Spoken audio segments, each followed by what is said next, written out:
Alrighty guys, welcome to yet another episode of my Let's Play of the full version of The Crew. And in this episode, we're going to be doing something rather interesting. An Impala circuit spec build.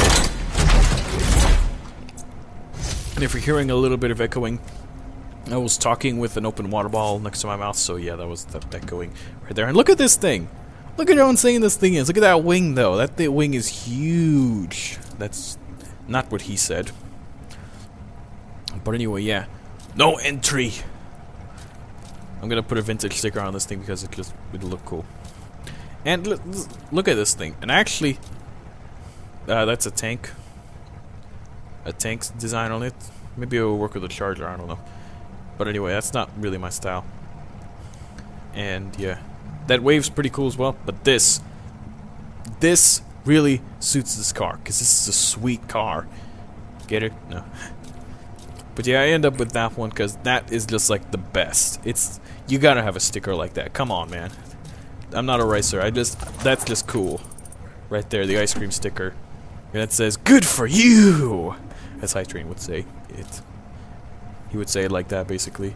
And I'm gonna go with a wood interior. With beige seats? No? I have no idea what I did. Okay, guys. I can hardly remember what I did in my videos, so yeah. No red interior. I'm gonna go light gray. Yeah, light gray. There we go. That looks good. And rims. I got some rims in the HQ. I'm gonna put those on in a bit. But look at it. It's just insane. And I like that the roll cage is still red. Oh, and I actually forgot to tune this thing. I completely forgot to tune this thing. I just left the HQ. I was like, okay, first priority, wheels. Tuning can, upgrading can wait. And so yeah, there we go. We're gonna change the rims after finding the official rims. And there we go, Corvette-styled rims. And just look at this thing.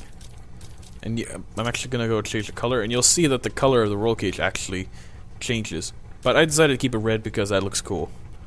It's kind of like the stock body color. That just looks cool. Good for you. And then I actually pause the recording here, and I go back into the tuning shop to upgrade my car. Well, max out my car, let's just say. And this thing, like I said, this thing's just insanely cool. So yeah, I love this thing. It's just so unique for this update. Acceleration bonus on brakes, grip bonus on suspension.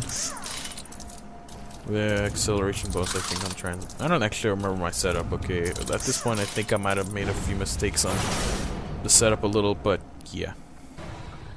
And so yeah, there we go. Now we're back in free drive, and this thing's just, look at it. Listen. It sounds pretty cool, and I actually missed my turn right here, but whatever. It'll skew the results a little for that braking test, I guess, but that doesn't really matter. Handles pretty well. It counts. Pretty slidey. Tail happy. It's got a lot of oversteer to it. I love it. I like it though.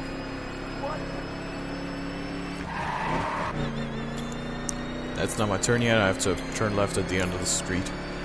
At the end of the road, turn left. I wish I had a GPS like that in this game. I'd just set a waypoint to there, off camera, and then it would be like, the GPS would be like, at the end of the road, turn left. It'd be kind of cool if they brought back the little GPS voice thing from TDU2. That was really, really good. I like that. It was just perfect. It was very simple. It was not too complicated like in real life. It'd be like, it'll be like, let's take for example, turn left at Washington Street, blah blah blah blah, or whatever. Just take that as an example. GPSs in real life are actually too complicated. It'd be more simpler if they say turn left, or at the next intersection turn left, or merge off the freeway, or something like that, or whatever. Yeah, man, this thing is huge. That's not what he said. And actually did this run with my Focus RS, and I got a perfect run with this thing. Ooh, this interior is nice. It's quite nice. And yeah, I actually attempted to do a perfect run. Yeah, I'm not using the new camera, what the heck. Must have accidentally clicked back a little too much, and I probably didn't bother going back to the closer view because I did not want to have a chance of me screwing up. And you can kind of, I think I will go into the closer view later so you can compare. the difference between this view and the... Oh, look at the shadow. That's cool. But yeah, basically the closer view is not as twitchy as this one. When going over jumps and stuff like that, it doesn't feel as brutal when you're landing the jumps.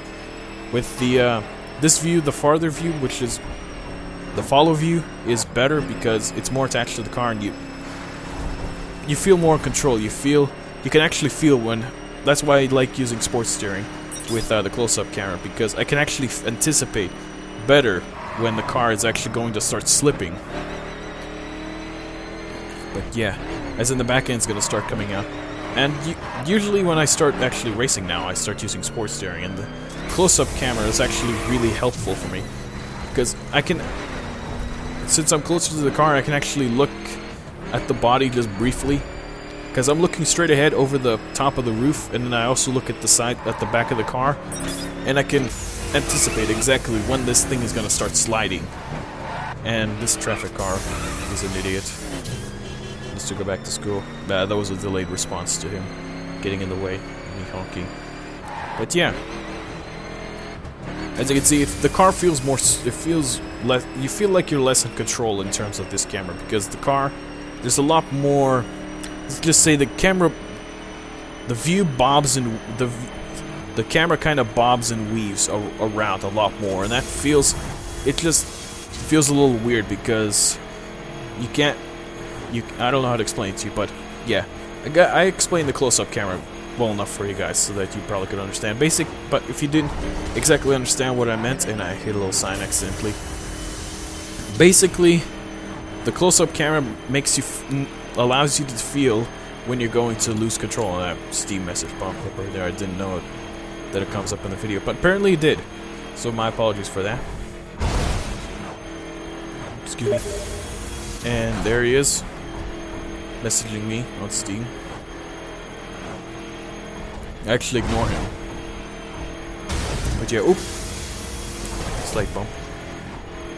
But yeah, and the problem with the close-up camera actually I see is that I can't really determine how close or how far I am from the cars, the traffic cars, because with this view I can actually tell really easily, and I can calculate kind of in my head. I can visualize where my car is gonna go better because it's further away and I can see above the car. It's just a better. It feels like an aerial view of the car. But the close-up camera, it's kind of hard to see over the car sometimes and see where the traffic's at and stuff. But either way, I still love the new close-up camera. It's better. You feel a lot more control. And this thing's got weird gearing ratios. As it saw, it upshifted to 4th gear just randomly. And I have to do the same maneuvers that I do with the LaFerrari sometimes. Because the LaFerrari's got problems with its gearing ratios. When you use NOS, it shifts through all of its gears really, really fast, and it goes to 7th gear. And then you feel like you're in overdrive, and this is where I actually failed. I did not anticipate that wall to come in. And then I got myself in the yellows because I ping-ponged a little. Look at that, this thing drifts like crazy. And now you can hear my engine kind of wheezing and coughing. In fact, when you actually get into the red, your car starts backfiring and coughing more often. If you actually do feel like your car is going to die in this game, you can definitely anticipate. You don't even need to look at your health. You can just hear when your engine is, when your car is in bad shape and to the point of dying. So yeah, I guess that's it for this episode. I hope you guys enjoyed this video, and if you did, give the video a like, share it with your friends and stuff, and I will see you guys in the next one. Goodbye.